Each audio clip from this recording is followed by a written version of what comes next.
Here today with Sergio Gonzalez of the Pasadena Sam Rayburn Texans. How are you doing today, Coach? Doing well, doing well. How you doing? I am doing wonderful. So it's the spring. And that means your kids are out there doing other sports. You're seeing them in the weight room. How's the spring going so far? It's going well. We had spring ball this year for the first time, I think, in a decade at Sam Rayburn. We just completed it. We started early, and we were done May 3rd. We were done with we had our spring game, so it's going well. All right. So kind of walk me through your team. Who's graduating here in a couple of weeks? Who you need? Who might step into those roles? Who's back? What roles they might play? We're losing our quarterback Esteban Nava. We're losing our 1,000 yard receiver Jesus Mendoza, and we're losing 100 plus tackler inside linebacker with Joseph Duran, and we're losing probably our best lineman to come through here in a while. Ramiro Torres, he's currently with an offer with the Mary Hardin Baylor, so it looks like that's probably where he's going to end up. Esteban Nava is going for baseball, so and the rest of the guys, they chose to go different routes. Hey, we tell them, do what's best for you, and we're just excited that they all have opportunities. This spring was huge for us because we had to break in a lot of young offensive players. Probably sliding in at quarterback is going to be sophomore. He'll be a sophomore next year, Nathaniel Washington. He was on varsity as a freshman as a backup quarterback and a receiver, and he was a starting point guard as a freshman on varsity. So he's seasoned. He's growing as a leader. He's maturing, and we're hoping to see big dividends from him getting a lot of early playing time from Nathaniel Washington. Um, at receiver, we have Gonzalo Zapata. Uh, he started on varsity as a freshman, 500 yards receiving, about 4 touchdowns, about 6'1", kind of growing into a big frame. He'll be a sophomore next year, so like I said, we're young. We have a junior running back named Haven Livington. We have a senior running back named Philip Hernandez, who we think are going to be the two workhorses for us.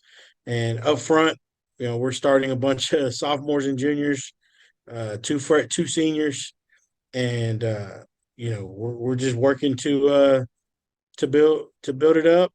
Defensively, we move some guys around. We returned about nine starters, but out of the nine, only three are playing the same position.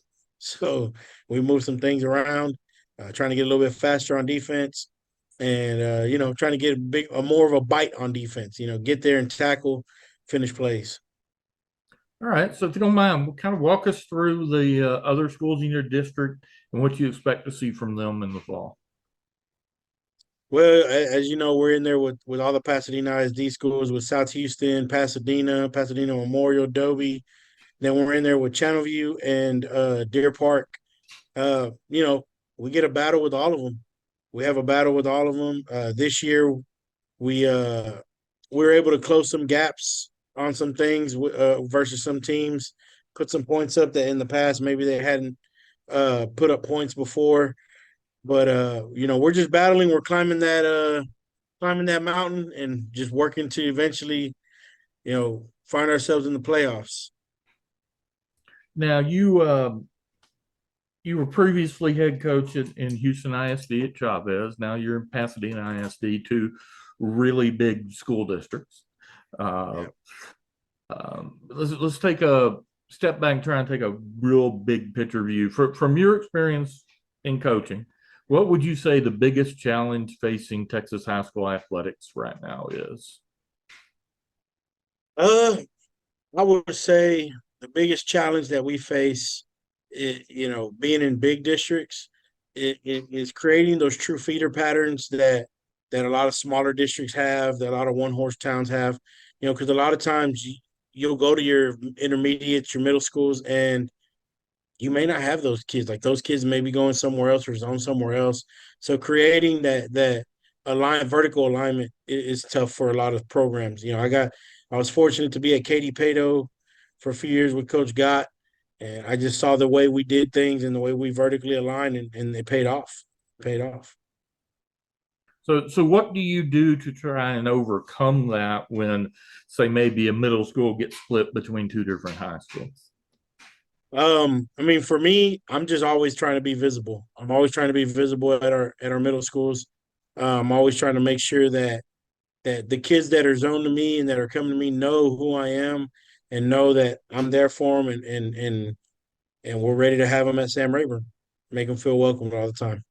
All right, let's go from big picture down to small picture, try and learn a little bit about Sergio Gonzalez.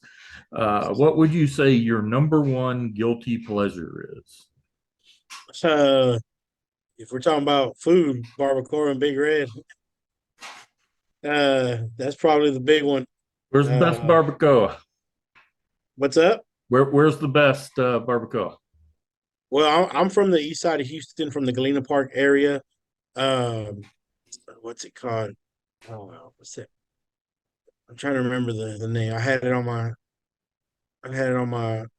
my mind. I forget the name of the place. It's an old shack looking building, but it's pretty good right there in just in the city. So that's my go to spot. And then you have one in the North Shore area in Cloverleaf area called a Nuevo Leon meat market, and they have some good barbacoa there. Well, Coach, thank you very much for your time today, and best of luck as you wrap up the school year and head into the 23 season. All right, thank you. Have a good one.